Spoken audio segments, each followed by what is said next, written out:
ছি ছি ছি ছি, কেন করছিলে এইসব? হ্যাঁ, এরকম কেউ করে নাকি?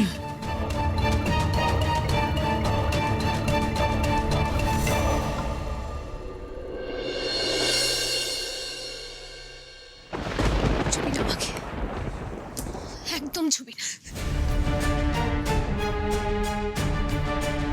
চলে যেতে চেয়েছিলিস তো? চলে গেলি না কেন বল? কেন চলে গেলি না বল? এই পৃথিবীতে আমাকে হারিয়ে দিয়ে একা করে চলে যেতিস, যাতে সবাই এটা ভাবতো যে তুই অন্যায় করেছিলিস, তাই লজ্জায় আত্মহত্যা করলি।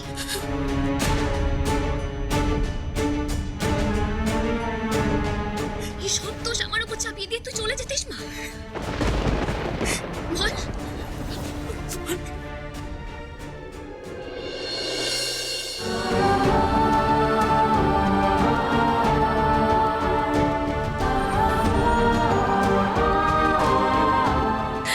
একবারও ভাবলি না মা, তুই চলে গেলে আমার কি হবে? একবার ভাবলি না মা ছাড়া আর নিঃস্বার্থভাবে কে ভালোবাসবে বলতো? কেউ না, কেউ না। আমি ছেড়ে কখনো যাস না মা, কখনো যাস না, কখনো যাস না মা, কখনো যাস না।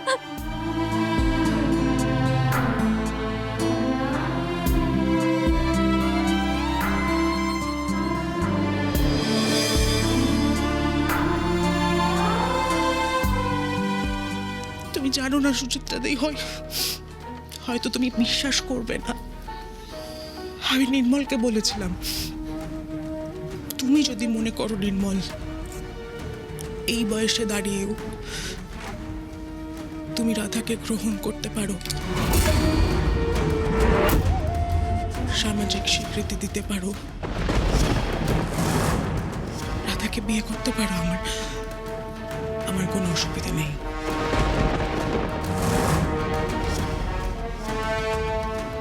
আমি জানি তোমাদের বিশ্বাস করতে অসুবিধা হচ্ছে, মনে হচ্ছে বুদাই দাঁড়িয়ে বানিয়ে কথা বলছে। আমি সত্যি বলছি, বিশ্বাস করো। আসলে এতগুলো দিন পর আমার মনে হয়েছে সত্যি আমি বুঝতে পারছি যে রাধা রানীর আর ওর মেয়ের জীবনে এখন অনেক কিছু পাওয়ার বাকি আছে। স্বামীর সুখ, ঘর সংসার, ওরা তো কিচ্ছু পায়নি, ওদের সেগুলো সব পাওয়া উচিত। যে কথাগুলো এখন বললি ফড়িং কিন্তু এই সমস্ত মানবে না, আবার একটা অশান্তি শুরু হবে, আর সেটা সামলাতে পারবে না তুমি, তোমার সংসারটা ভেসে যাবে। তাই যেরকম চলছে এখন চলুক।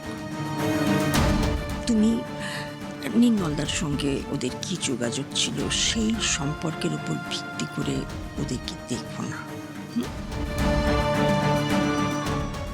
একটা কথা মাথায় রাখো পুপু, ফড়িং বাবুর বউ, ফড়িংয়ের মা, বাবুর শাশুড়ি, এই সম্পর্কটাই মেনে নাও, মাথায় রাখো, তাহলে সমস্ত সমস্যার সমাধান হবে। তোমরা না ওদের ওই নির্মল মামা পুপু মামি হয়েই থাকো, বাকিটা সময়ের উপর ছেড়ে দাও, আশা করি সব ঠিক হয়ে যাবে।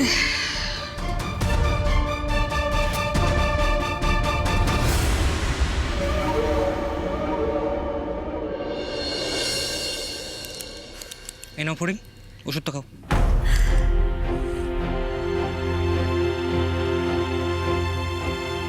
তখন ওইভাবে মায়ের ঘরে আসতে গেলে, তারপর আবার শুনলাম নাকি ড্রয়িং রুমে পড়ে গেছো, তাই জন্যই ব্যথাটা বাড়লো। সত্যি আমি না গেলে মাকে তোমরা ওখান থেকে বের করতে পারতে, আর আমি না গিয়ে কি করতাম? হ্যাঁ, মায়ের মরার জন্য অপেক্ষা করতাম? ফড়িং, আমি কি তাই বললাম? তখন একটা সিচুয়েশন এমন হলো, অবশ্য তোমাকেই বা বলছি কেন, তোমার তো কোনো দোষ ছিল না। আচ্ছা দাঁড়াও, আমি পাটা আরেকটু উঁচু করে দিই, দেখবে রিলিফ পাবে। আস্তে আস্তে আস্তে।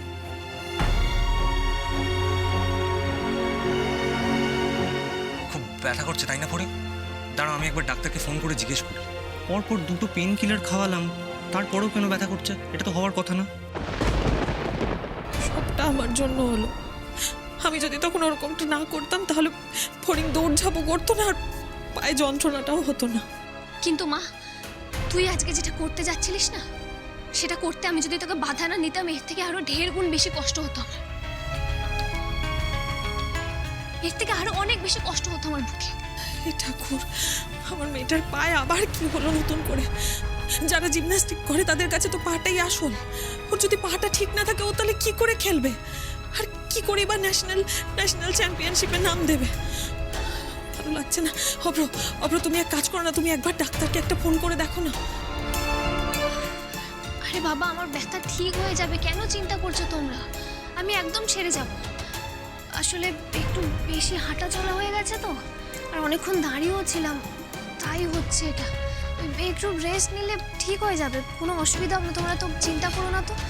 ঠিক আছে। চিন্তা করার যথেষ্ট কারণ আছে পরি।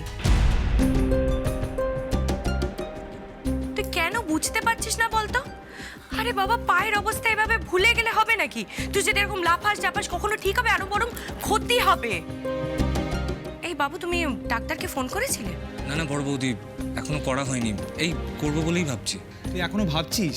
এক্ষুনি ফোন করে কথা বল, আর সেরকম হলে বল এসে দেখে যেতে। কিন্তু এইভাবে প্লাস্টারের ওপর থেকে ডক্টর চেক করবে কি করে? তার মানে তো প্লাস্টারটা কাটতে হবে, আর অলরেডি তো প্লাস্টার একবার কেটেছে, আর বারবার কাটলে তো পা সারবে না। কেন বুঝতে পারছিস না বলতো? ফড়িং, তোকে রেস্ট নিতে হবে, বুঝেছিস? হ্যাঁ, একদম ঠিক বলেছো বর্তি ভাই। ফড়িং, আর কিন্তু তোমার দৌড়ঝাঁপ করা একদম যাবে না, আর এই বিছানা থেকে কিন্তু আর যেন না নামা হয়। বাবু, তুমি ফড়িংয়ের এই বিছানা থেকে নামাটা বন্ধ করো তো। তোমরা এসব কি বলছো বলো তো? কাল রাত পোহালেই মহালয়া, তোমরা সারা রাত জেগে প্যান্ডেল করবে, আর আমি ঘরে বসে থাকবো? না না, আমি একা একা ঘরে বসে থাকবো না। তা বললে তো হবে না ফুরি, কারণ আপাতত এই ঘরের মধ্যে থাকা ছাড়া তোমার আর কোনো উপায় নেই। বাবু, এটা পাইতে দিয়ে দেখ, ব্যথাটা কমবে। আর তুমি কেন বুঝতে পারছো না বলো তো? তুমি এত করো ওষুধ খাচ্ছ, তোমার রেস্ট দরকার, ঘুম দরকার তোমার। না মিস দাদা, আমি রাত জেগে প্যান্ডেল বানানো দেখবো। কি মুশকিল প্যান্ডেল বানানো? দেখার মধ্যে কি আছে দাদা? আচ্ছা তুমি আমাকে বলো, এই যে আমরা প্যান্ডেল বানাবো, এটা দেখার মধ্যে কি আছে? কিছুই না, বরঞ্চ প্যান্ডেলটা যদি তৈরি হয়ে যায় সেটা দেখতেই তো মজা, না? কমপ্লিট হয়ে যাবে প্যান্ডেল, সেটা আমরা দেখবো, তবেই তো মজা। আর তুমি একটা কাজ করো, তুমি ভালো করে রেস্ট নাও, ঘুমো, আর শরীরটাকে একদম সুস্থ করে তোলো, যাতে দুর্গাপুজোর সময় তুমি দারুণভাবে পুজোটা কাটাতে পারো। একদম ঠিক কথা। পরি, লক্ষ্মী মেয়ে হয়ে তোমার দাদার এই কথাটা শোনো তো। আচ্ছা ফুরিং, তুমি জানো আমরা তোমার কাছ থেকে কি চাই? জানো, আমরা সবাই চাই তুমি ন্যাশনাল চ্যাম্পিয়নশিপ জিতে ওই প্রাইজটা হাতে নিয়ে দাঁড়াও, সবাই তোমার ছবি তুলুক, আর আমরা তোমার পিছনে দাঁড়িয়ে হাততালি দিই।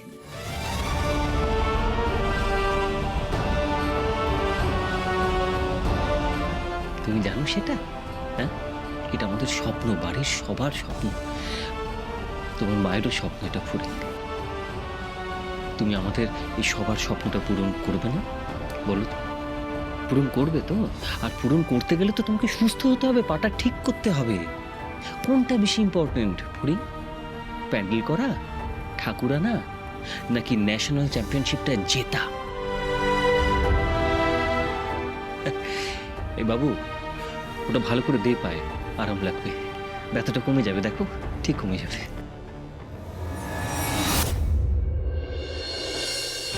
কি ব্যাপার কি তোমার? হ্যাঁ, এখানে চলে দেখা করতে? কেন, কি হয়েছে? কি হয়েছে মানে? তুমি বুঝতে পারছো, এটা আমাদের পাড়া। আরে বাবুর বাড়ির যে কোনো মানুষ এখানে দেখে করে নিতে পারে। আমাদের স্বরূপদা এখান থেকে রোজ সাইকেল নিয়ে যাতায়াত করে, যদি দেখে না কি হবে জানো? কিচ্ছু হবে না পৌশালী, আমি জানি বুঝেই এসেছি। তোমাকে বোকা ভাবিস নাকি পৌশালী? এখন ও বাড়ি থেকে কেউ বেরোবে না, সবাই প্যান্ডেল নিয়ে প্রচন্ড ব্যস্ত। আমি যেটা বলছি সেটা শোন। তোকে আমি এতবার করে বলার পরে তুই কথাটা ধরতে পারছিস না নাকি?